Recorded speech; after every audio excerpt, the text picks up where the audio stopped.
tous les matchs sont importants. Tout le monde a sorti une belle partition aujourd'hui. Et tant mieux pour moi, tant mieux pour l'équipe. Hein. Troisième but avec les Bleus, une frappe qui a été flashée, vitesse folle, 68 km/h. Un peu moins je pense, à 17 je crois. Pas plus, sans prétention aucune, elle est bien placée quand même.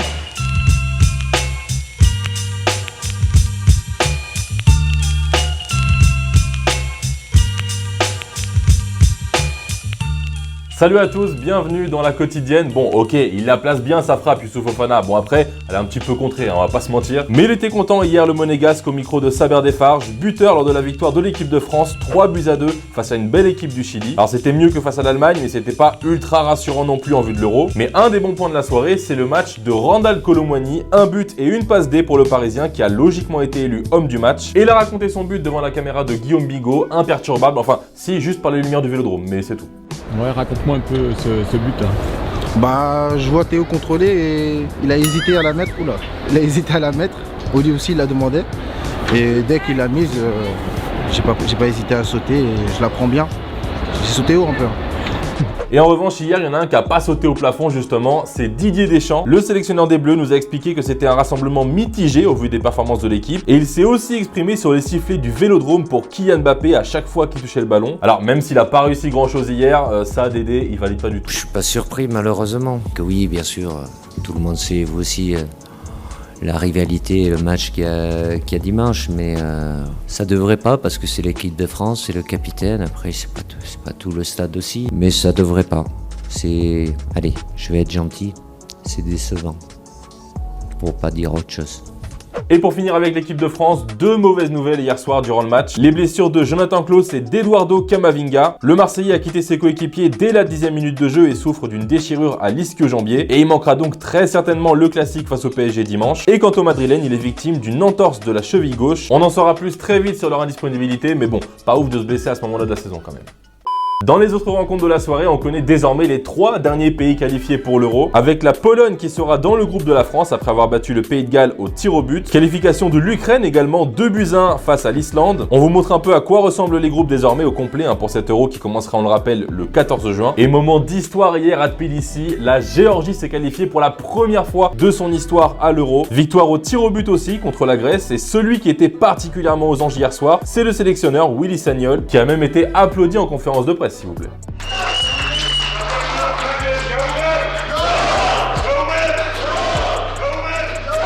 If you want to reach something, it takes time. In football, you can't change everything in 1 month or in 6 months. It takes time always. To stay in Georgia, I will pay to feel what I feel today. Alors perso, je sais pas si moi aussi j'aurais payé cher pour voir la Géorgie se qualifier, mais en revanche, si j'avais su qu'on allait voir Kvaratskhelia nous caler une petite danse comme ça dans le vestiaire, j'avoue que je me serais laissé tenter.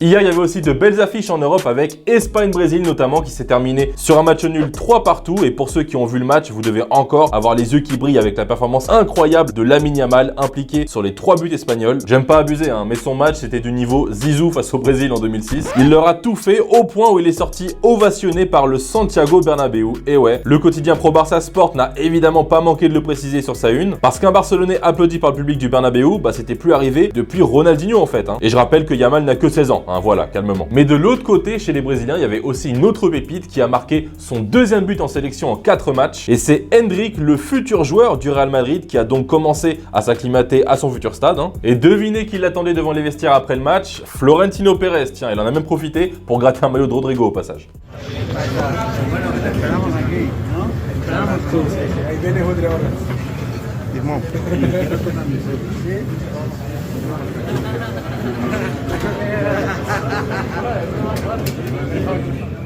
Et tiens, on va rester à Madrid avec Florentino Pérez puisque hier, nos potos del Chiringuito nous ont sorti une exclusiva sur une potentielle future recrue du Real et c'est signé évidemment Josep Pedrerol. ¿Qué tenía que pagar el Madrid al Bayern por Davis? Le quedará 1 año de contrato. Alguien decía 40, 50, 60. En el Madrid descartan pagar más de 20, 25 millones.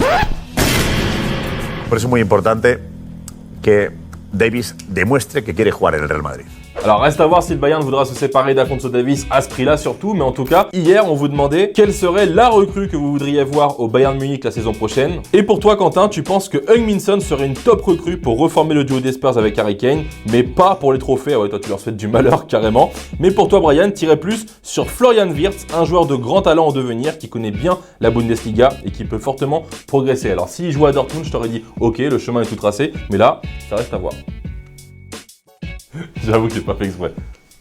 Allez, c'est le moment de s'envoyer un bon petit football vrai l'équipe et on va commencer avec le geste magnifique d'Harvey Elliott avec les U21 anglais. Petit coup du foulard en toute décontraction. Bon, ils ont gagné 7-0 face au Luxembourg après, donc ils peuvent se le permettre. On va partir à Los Angeles où l'Argentine affrontait le Costa Rica sans Léo Messi, mais toujours avec Angel Di Maria, toujours aussi clinique sur coup franc. On reste un petit peu chez les Argentins, mais pour aller voir les U23 qui jouaient face au Mexique et qui ont gagné grâce notamment à ce golasso de Mathias Soulé. Reprise de l'extérieur en extension, c'est magnifique.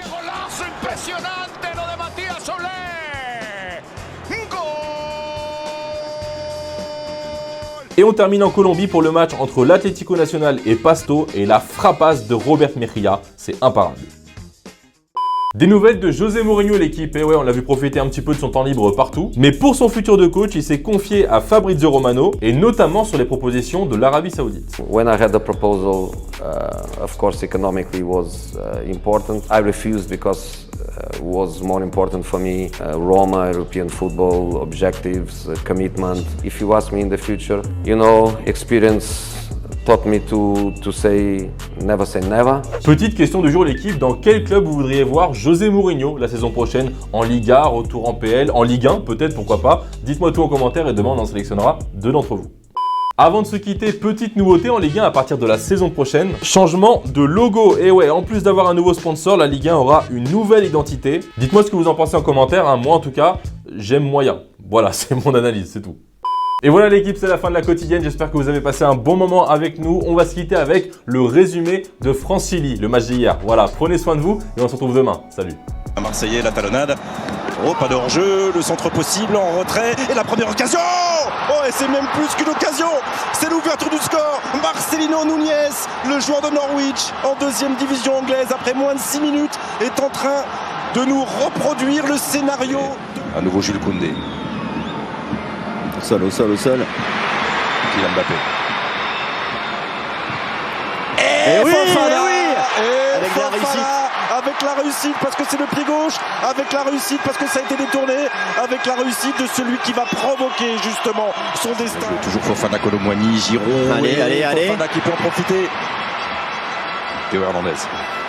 Là il y a du monde dans la phase de réparation, il a bien levé son ballon. Oh oui. Kolo Muani. Le centre est parfait, déposé sur la tête de l'attaquant parisien qui met juste. Mais ça joue. Il a tapé sur la pelouse. Ça joue et plutôt bien avec de la possibilité de l'espace, le temps de contrôler et de centrer pour Soiseau. Et le poteau qui vient repousser cette tête surpuissante d'Alexis Sanchez. Mike Maignan n'avait pu esquisser le moindre mouvement. Là il faut un petit peu de soutien. En complète extension. Non, il va passer tout seul, magnifique. Se débrouiller comme un grand Kolo Muani. Quel festival! Randal Kolo Muani et l'offrande. C'est plus une galette, c'est du caviar offert au pied gauche d'Olivier Giroud, 73e minute. Ouais. 57e but en bleu pour Olivier Giroud. Ouais, un superbe travail de Randal Kolo Muani. De faire oublier ce malheureux match contre l'Allemagne. Kolo Muani, pas de chance. C'était bien joué sur cette petite talonnade de Giroud, mais alors que dire de cette magnifique frappe, le pied gauche de Dario Osorio, justement, et le premier but de sa carrière avec le Chili. Voilà, c'est peut-être lui aussi l'avenir à 20 ans. C'était votre programme avec Winamax. Winamax, le plus important, c'est de gagner.